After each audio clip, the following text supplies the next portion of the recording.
자, 국내 증시를 한번 보기 전에 이제 여러분들한테 이제 ADR 지표라는 걸 강조를 했습니다. ADR 지표라는 건 뭐냐면 A가 advance 오르는 거죠. D가 decline 내리는 거죠. ratio 비율입니다. 즉 우리가 이제 뭐 PER이든 ADR이든 어떻게 해석을 하냐면 맨 앞에 게 분모입니다.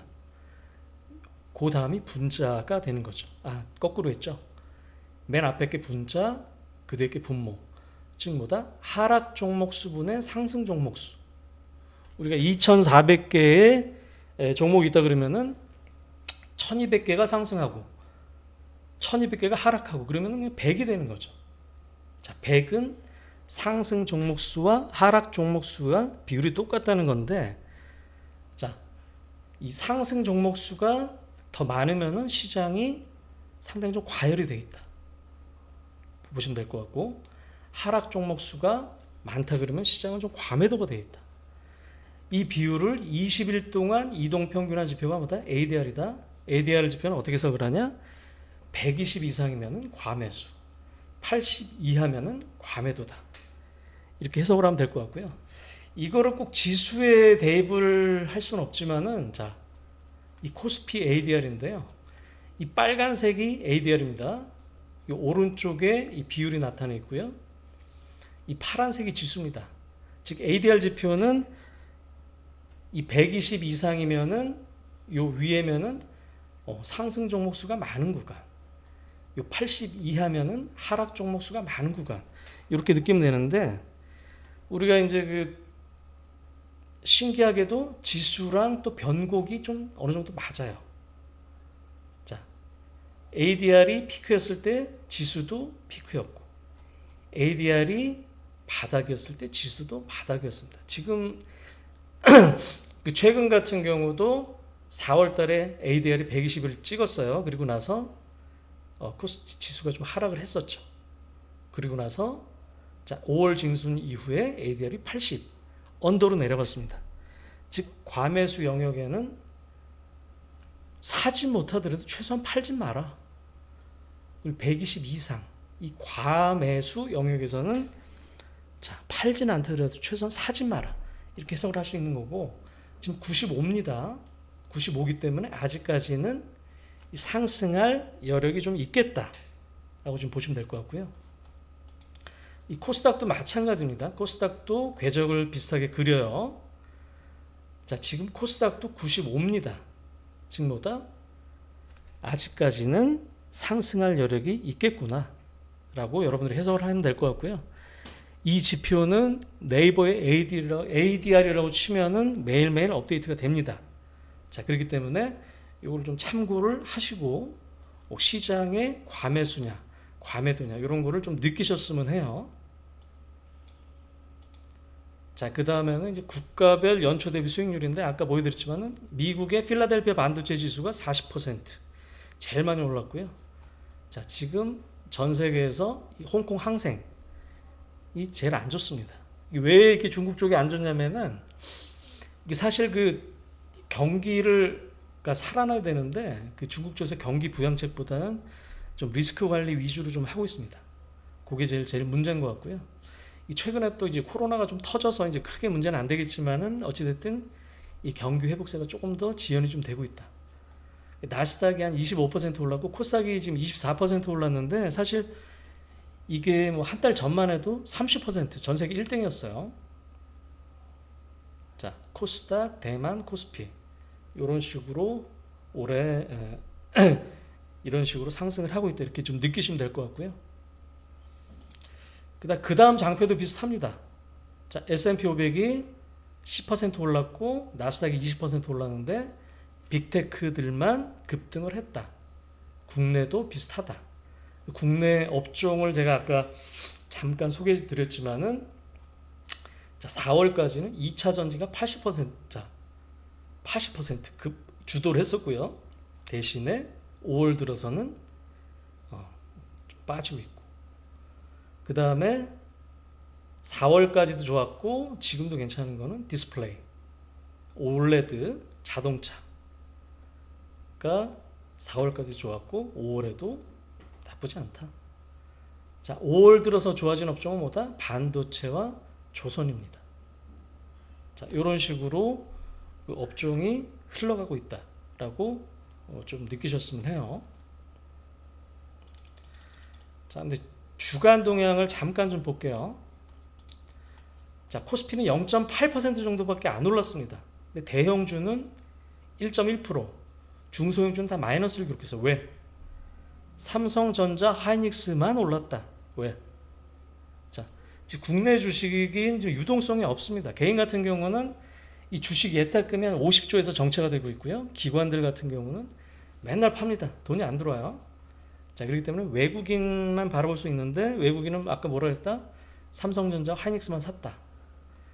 쭉 보시면 이제 거래 대금이 한 13조, 4월 중순에 13조 찍었다가 이제 8.5조까지 지금 줄어든 상태고요. 자, 외국인 같은 경우는 꾸준하게 지금 사고 있습니다. 기관은 계속적으로 팔고 있다라고 좀 보시면 될 것 같고요. 자, 아까도 말씀드렸지만은 지난주에 외국인이 자 1.2조를 샀는데 반도체를 1.2조 샀다. 외국인은 삼성전자, 하이닉스만 샀다라고 보시면 될 것 같습니다. 또 외국인이 연초부터 12조를 샀다. 거의 8, 90%는 삼성전자, 하이닉스, 그 다음에는 현대차, 기아. 이렇게 지금 보시면 될 것 같아요.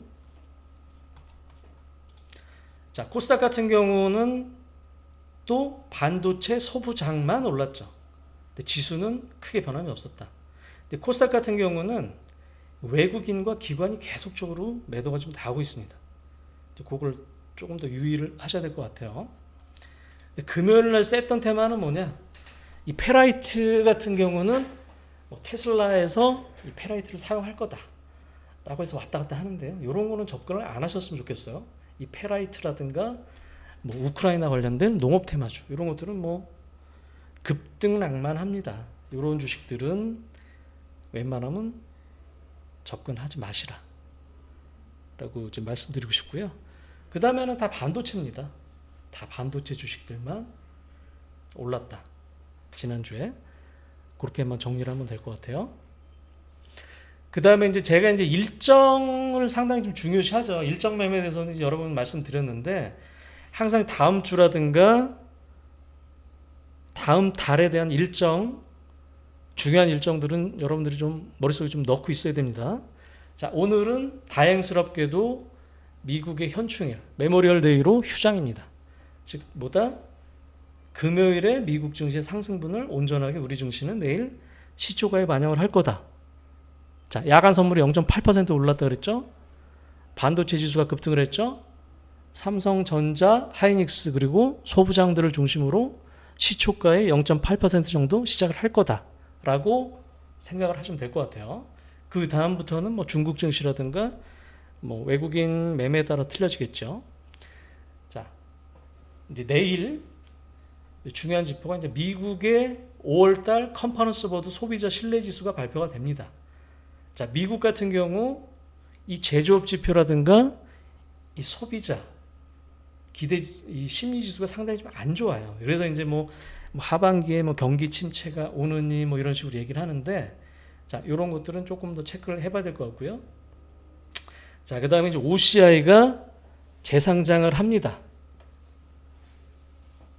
자, OCI 태양광 부분과 기존 사업 부분이 나눠져서 재상장을 하는데 자, OCI 주가가 어떻게 될 것 같을까요? 자, 최근에 이제 미국 태양광 주식들이 근 1개월 내에 상당히 좀 급락을 좀 했었습니다. 그럼 OCI는 그 전에 좀 상승을 했었죠. 그러면은 일단 시초가에 OCI는 그 하락 부분을 좀 반영을 하겠죠. 그러면 뭐다? 내가 만약에 OCI를 들고 있다 그러면 어떻게 매매를 하게 되겠어요? 특히 이제 지주사랑 이제 사업회사랑 나눠질 때 지주사는 무조건 첫날 매도입니다. 첫날 언제? 시초가.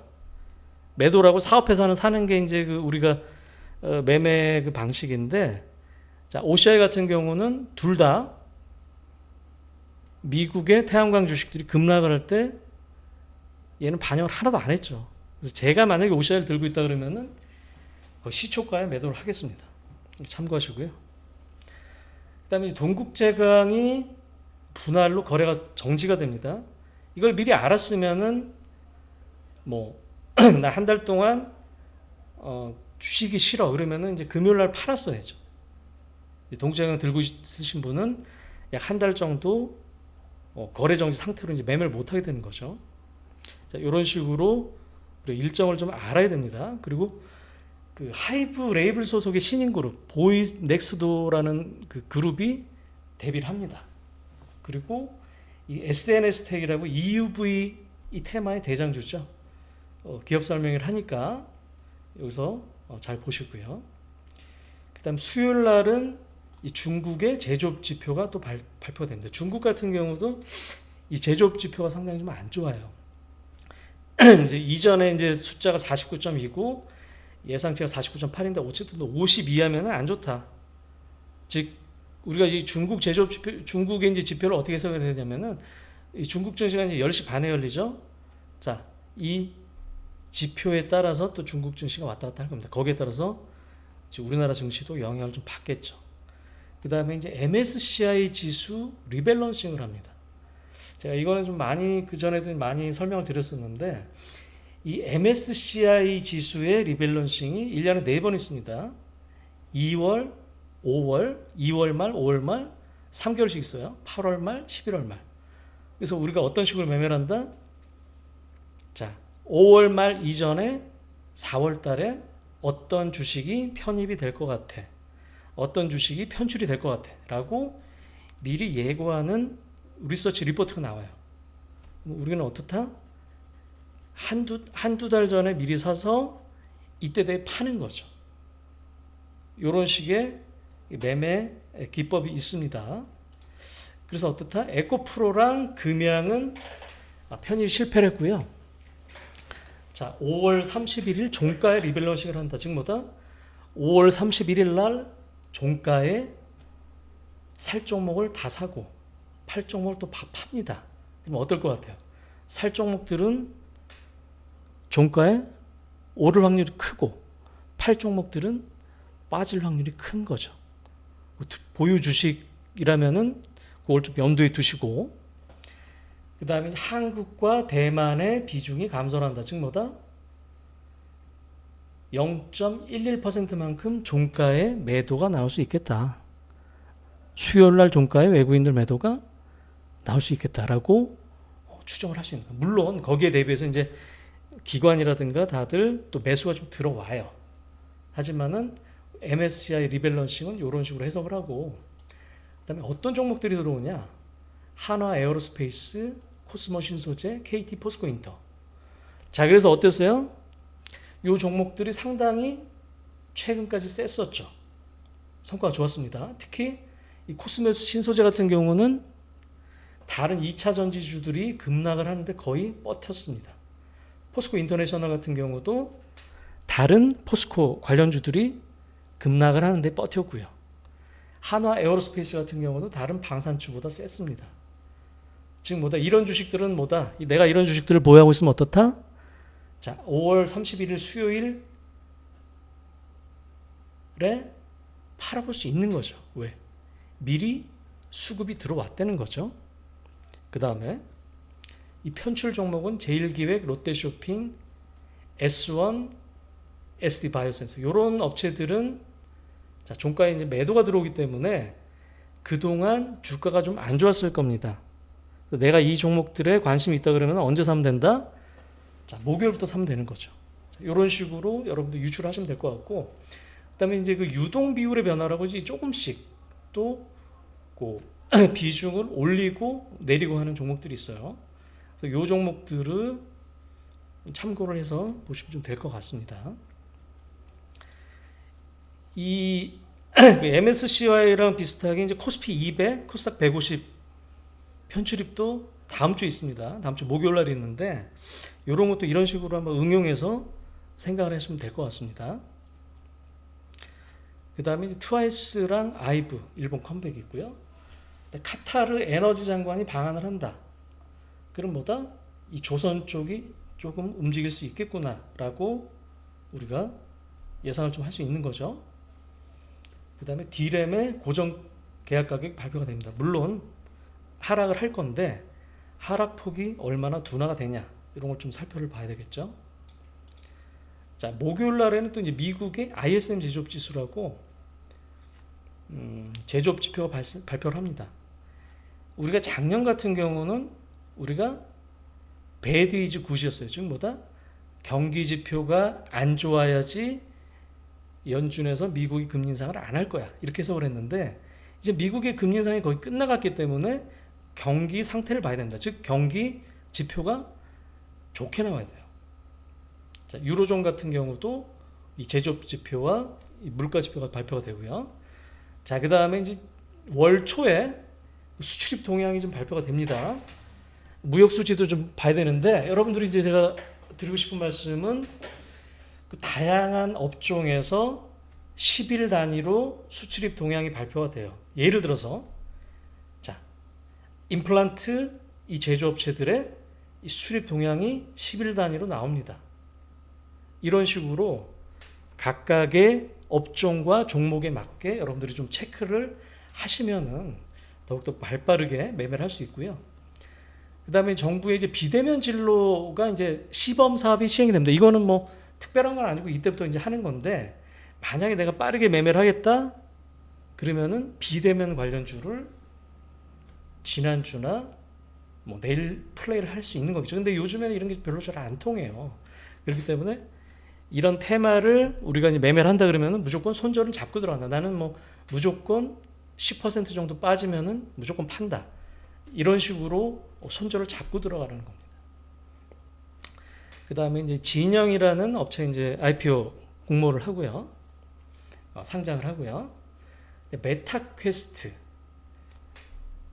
이 게이밍 쇼케이스가 발표됩니다. 즉 뭐다? AR이라든가 VR 이런 업체들이 요거에 맞게 또 움직일 수 있겠다라고 우리가 유출할 수 있는 거죠. 그래서 브로드컴 실적 발표를 하는데 지난주 상당히 주가가 좀 급등을 했었습니다. 자, 금요일 날에는 이제 매월 초에 여러분들이 좀 알아두셔야 되는데 매월 초에 미국의 고용 지표가 발표가 됩니다. 자, 연준 위원들이 우리 고용이 너무 세 라고 항상 투덜을 했었는데 자, 고용 지표는 그래도 이제는 뭐다? 잘 나와야 됩니다. 미국의 경제 지표는 무조건 잘 나와야 돼요. 즉 뭐다? 실업률도 낮아야 되고 비농업 급여 즉 실업 수당을 받는 사람들도 예상보다 적어야 됩니다. 요것들을 체크를 하셔야 되고요. 그다음에 한국의 뭐 1분기 GDP 잠정치, 나라셀라 신규 생장, 그다음에 포스코 퓨처엠이 이 전구체 공장 관련 재공시 기한이다. 포스코 퓨처엠을 들고 있다 그러면은 요때 잘 봐야 되겠죠. 그다음에 이제 국토부에서 가덕도 신공항 설명회를 개최한다. 이런 것들도 테마를 움직일 수 있는 거죠. 아까도 말했다시피 뭐랬다? 이런 테마주는 무조건 손절을 잡고 들어가라 라고 말씀 좀 드리고 싶습니다. 그 다음에 이거 제일 중요한 건데요. 제가 이제 제약바이오의 그 학회들을 일정에 맞게 잘 보라고 했습니다. 자, 6월 달에 미국의 임상종양학회 아스코라고 하는 종양학회가 금요일부터 자, 6월 5일까지 열리는데요. 자, 제가 이제 제약바이오주는 어떻게 매매하라고 그랬죠? 제약바이오주의 펀더멘탈은 내부자가 아니면 상당히 파악하기 힘들다. 이렇게 일정에 맞게만 매매를 해도 크게 손해를 안 보고 또 수익을 얻을 수 있다고 그랬죠. 그러면은 우리가 이제 지난주 금요일날 초록이라고 그랬죠. 초록이 뭐냐면은 이 논문의 요약본입니다. 자, 아스코에 참여한 업체가 뭐다? 유한양행, 오스코텍, 레고캔바이어, 앱클론, GC셀, ST큐브, NK맥스, HLB. 자, 요런 업체들은 매매를 어떻게 알아? 아스코가 열리기 전 2주 전에 사서 2, 3주 전에 사서 아스코가 열리기 직전에 팔아라. 물려도 파는 게 맞습니다. 자, 그렇기 때문에 우리가 요 업체들을 보유하신 분들은 자, 아스코가 열리기 직전에 매도를 하는 게 좋겠다라고 말씀 좀 드리겠습니다.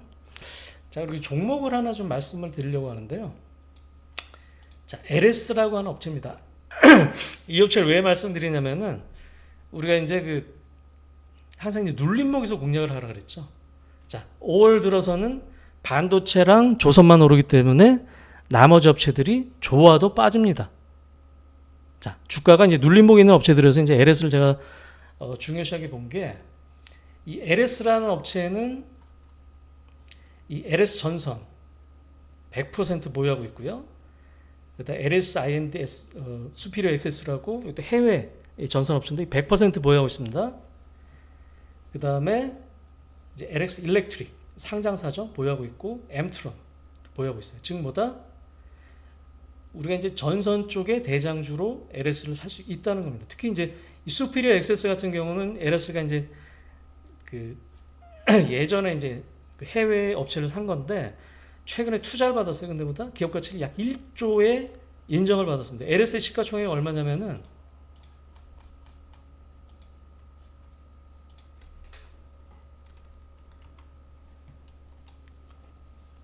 자, 2.6조예요. 2.6조인데 이 수피리어 액세스만 1조의 가치를 받았다. 상당히 싸죠. 실적은 어땠냐? 자, 1분기 실적이 어땠습니까? 영업이익이 2,600억이 나왔어요. 작년 1분기가 1,200억. 더블이 올랐죠, 더블. 2배가 올랐습니다. 자, 올해는 어떻냐? 영업이익이 자, 올해 한 1분기만 2,300억이 났기 때문에 거의 9천억, 거의 1조 가까이. 자, 지배주주 순이익은 거의 5천억 가까이. 우리가 PR을 어떻게 계산하라고 그랬죠? 시가총액을 순이익으로 나눠라. 2.6, 2조 6천억 나누기 4,600 하면 거의 5배 정도. 밸류에이션도 상당히 싸죠.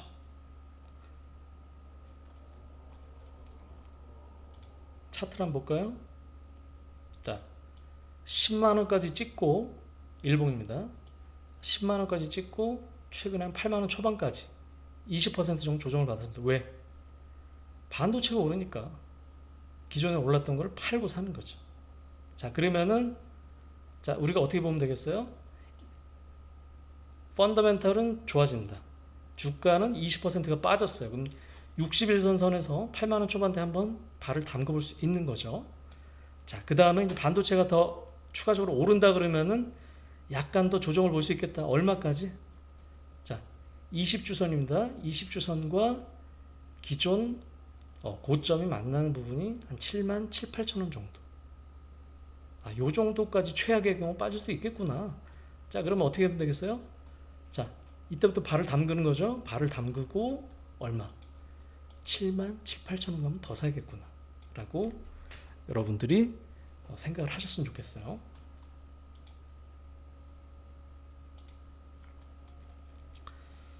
자, 그 다음에 이제 제가 이제 그 다음 주 토요일 날 이제 그 SBS 연간 하반기 강의를 할 건데, 여기서 이제 반도체를 좀 설명을 할 건데 약간 여러분들한테 좀 설명을 드릴게요.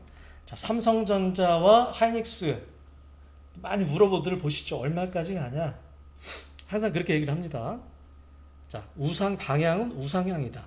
하지만 과정은 울퉁불퉁할 거다. 모든 주식이 일직선으로 45도로 오른 주식은 없습니다. 자, 중간중간 눌림목을 잘 봐야 되는데, 우리가 이제 밸류에이션은 어떠냐? 우리가 보통 이제 PER 밸류에이션을 보죠. PER은 뭐다? 자, earning, 시가총액을 이익에 비교한 지표인데, 이 PBR은 뭐다? 프라이스 북밸류입니다. 주당 자산 가치. 시가총액을 자, 주가를 BPS, 북밸류 per share, 주당 순자산으로 나눈 비율입니다. 자, 이런 시클리컬, 사이클을 타는 업체들은 자, 뭐라 그랬죠? 반도체라든가 화학, 해운 이런 업체들은 업황이 엄청 좋을 때는 이익이 엄청 많이 나고, 업황이 안 좋을 때는 뭐 적자도 나오고 그래요. 그렇기 때문에 PR이 배수를 할 수 없다. 그렇기 때문에 우리가 이런 업체들은 PBR을 써라. 즉 뭐다? 주가의 하단을 맞추는 데 상당히 좋습니다. 자, 삼성전자의 내년 BPS가 54,000원이었어요. 요게 이제 PBR 밴드인데 약 1.1배에서 2배까지 역사적으로 움직였습니다. 그럼 우리가 어떤 식으로 생각할 수 있으세요? 삼성전자의 하단은 54,000원. 자, 주가 한번 볼까요?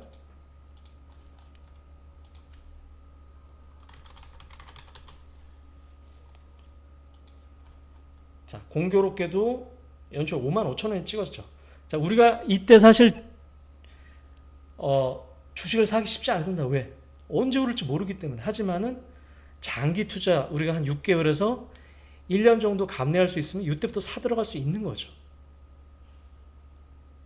자, PBR 밴드는 그런 식으로 여러분들이 이해를 하셨으면 좋겠고, 목표가는 얼마냐?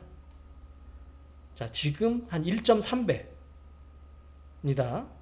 우리가 이제 중간값을 주면 1.5배, 8만원, 8만원 초반, 1.7배를 주면 9만원. 공교롭게도 전고점이죠. 자, 차트로 한번 볼까요? 자, 삼성전자 같은 경우는, 자, 제가 이제 여러 개의 이동평균선을 나열했는데 어찌됐든 모든 이평선을 다 뚫었습니다. 뚫었고요. 일봉으로. 주봉을 보더라도 어떻다? 여기도 모든 이평선을 다 뚫었습니다. 월봉은 어떻다? 20월선을 또 뚫었죠. 지금 뭐다? 바닥은 잡았고 우상향이다. 하지만 우리가 이제 지금까지는 기대감으로 상당히 좀 오른 게 커요. 자, 삼성전자가 감산을 했기 때문에 반도체는 바닥을 찍었다. 일단 상승. 자, 앞으로 해야 될 건 뭐다? 확인을 해야 됩니다. 진짜로 반도체 가격이 오르고 실적이 잘 나냐? 그 확인 과정이 남았기 때문에 뭐 물론 8만 원 또는 9만 원까지는 무조건 간다. 기간의 문제겠죠. 제가 이제 6개월에서 1년 이상 투자가라면 묻어두는 게 나을 수 있겠고, 단기 투자자라 그러면은, 자, 주가가 단기적으로도 급하게 올랐기 때문에 일부 줄여볼 수도 있는 거죠. 주봉을 보더라도 자, 지금부터는 좀 매물대 들어갑니다. 7만 원부터 이 8만 원까지는 좀 매물대가 좀 많아요. 요게 산 사람들이 좀 많다는 거죠. 지금보다 올라갈수록 매도 함정은 커질 수밖에 없다 라고 느끼시면 될 겁니다. 하이닉스도 비슷하죠. 내년도 BPS가 8만 원입니다. 자, 차트를 한번 볼까요?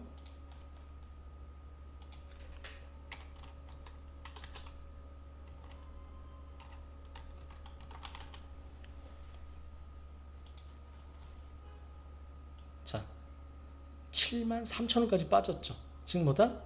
8만 원 언더였다 그러면은 내가 1년 이상 투자를 했으면 요 구간에서는 모아갈 수 있었다 라고 느낌 되는 거고요.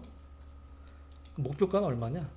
아직까지도 자, 0.9배까지 찍었죠. 8, 9, 72, 7만 2천 원. 1.1배에서 1.2배 정도입니다. 지금 뭐다? 아직까지 여유가 좀 많다. 1.3배를 주면은, 자, 1.5배를 주면 12만 원. 1.7배까지 주면 13만 6천 원. 자, 일봉으로 보면은 가파르게 좀 올랐죠.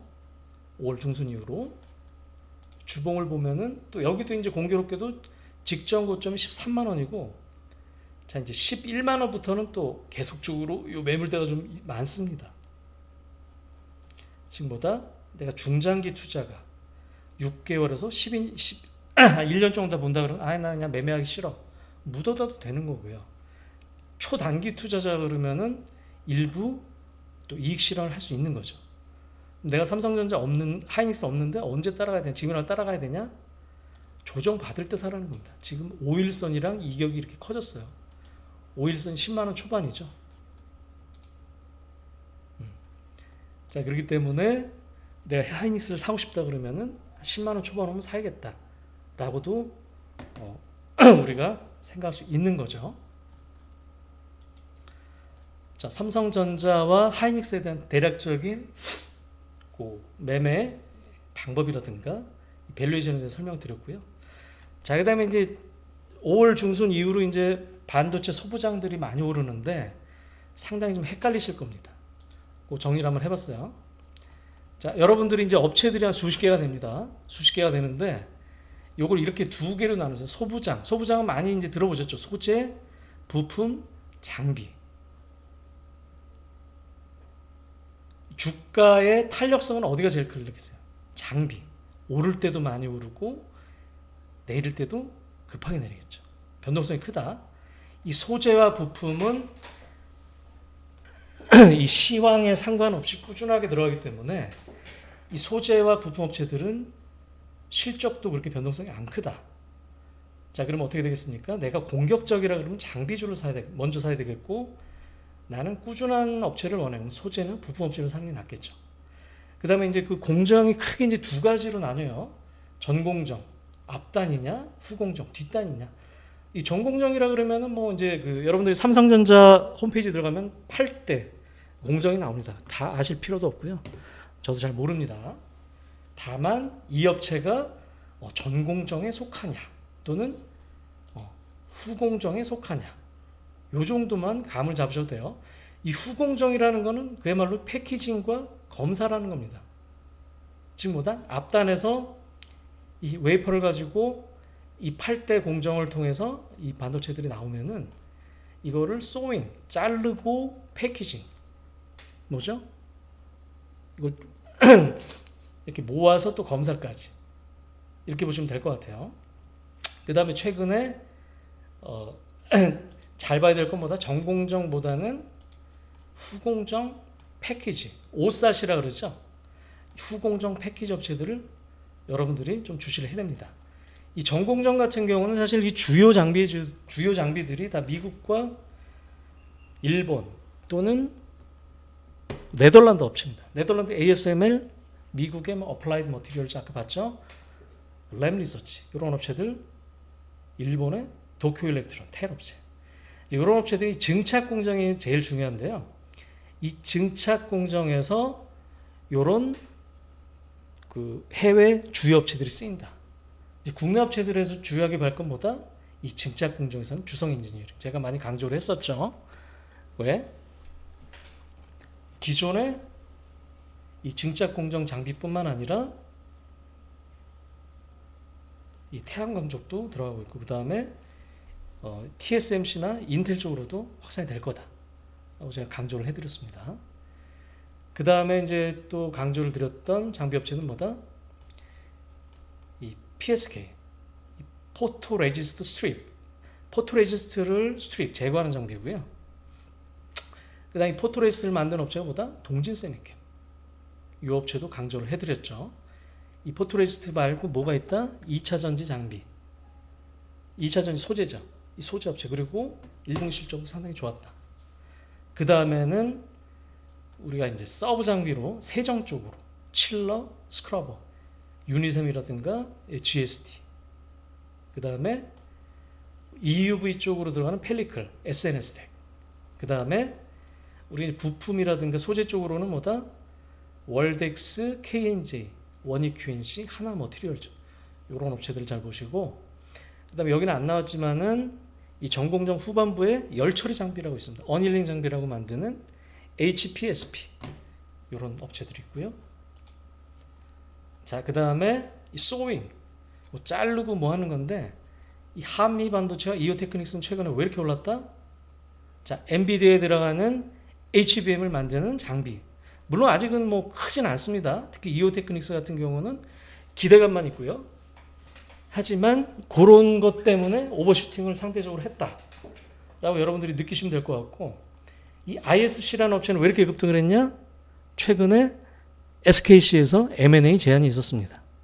그런 것들 잘 보시고, 그 다음에 후공정 패키징 업체들을 중요시하게 보라 그랬죠. 어떤 업체들이 있다? 하나마이크론, SFA 반도체, 이런 것들이 있다. 즉 뭐다? 반도체 소부장들은 여러분들이 개괄적인 이 밸류 체인은 알아두셔야 된다. 이게 소재냐, 부품이냐, 장비냐, 또는 전공정에 쓰이냐, 후공정에 쓰이냐, 이런 식으로 여러분들이 최소한 이런 것들은 인식을 하고 매매를 하셔야 될 겁니다. 자, 오늘 제가 이제 준비한 자료는 여기까지고요. 그 다음에 이제 제가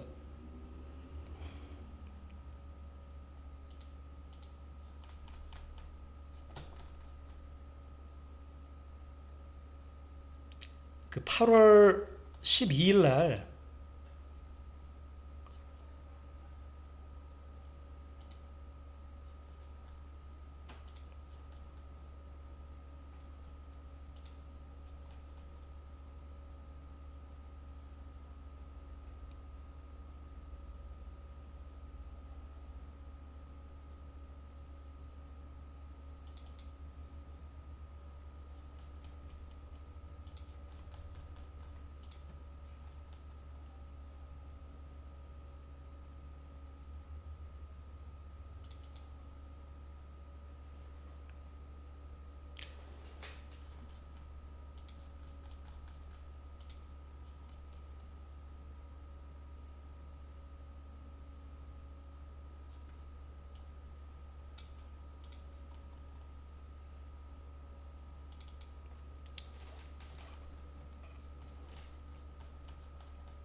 자, 그 공지를 해드렸다시피 그 6월 다음 주 토요일이죠.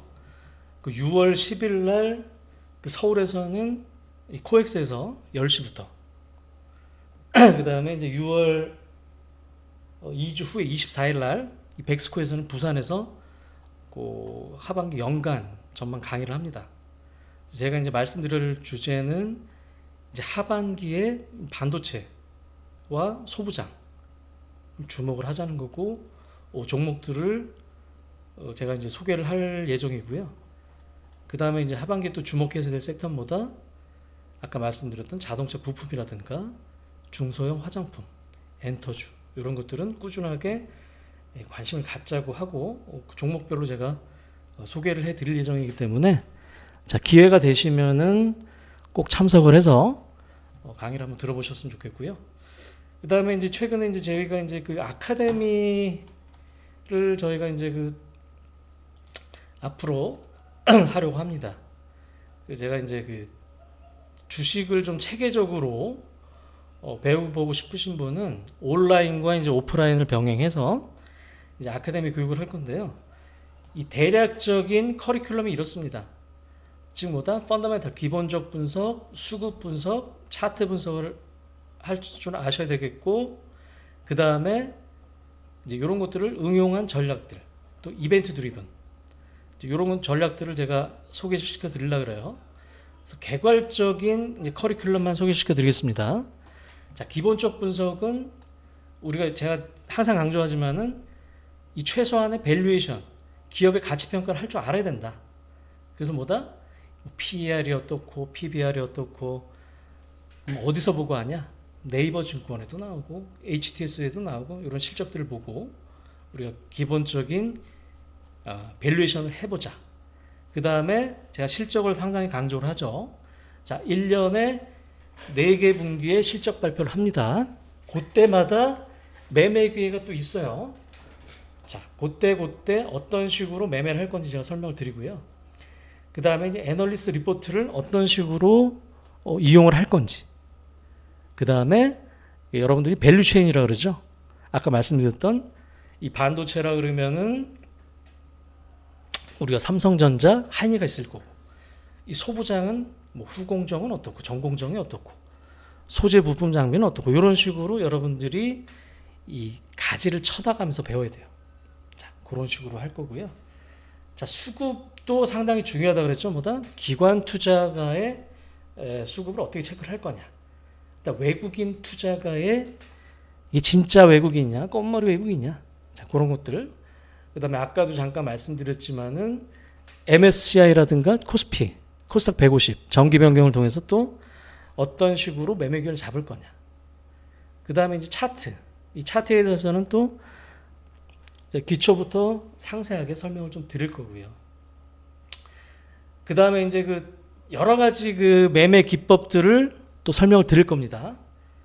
자, 단일 판매 공급 계약을 통해서 우리가 어떤 식으로 매수를 할 거고, 그 다음에 분할이 뭐 인적 분할이 어떻고 물적 분할이 어떻고, 그래서 어떻게 해야 되냐, 매매를 어떻게 해야 될 거냐, 유상증자는 어떻고 무상증자는 어떤데 매매를 어떻게 해야 될 거냐. 자, 내부자 지분이라든가 자사주 이런 것들을 보고 어떤 식으로 매매를 할 거냐, 그리고 여러분들이 가장 어려워하는 매도를 어떤 식의 타이밍을 잡고 할 거냐.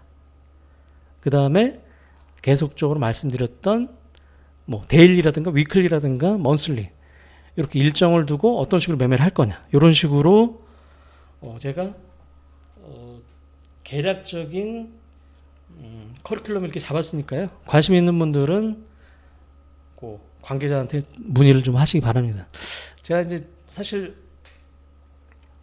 처음 개인 방송이다 보니까 처음에 좀 버벅대고 좀 무리가 좀 있었는데요. 앞으로 이제 제가 지난주에 그 내가 팔면 오르는 이유 방송이 좀 끝났습니다. 그렇기 때문에 시간이 좀 남으니까요. 이제 앞으로 이제 뭐 카카오 TV라든가 라이브로 할 수 있겠고, 그다음에 유튜브 같은 것도 제가 이제 계획을 하고 있고요. 그다음에 이렇게 온라인 오프라인 병행한 교육 강의까지 여러분들한테 찾아뵙겠습니다.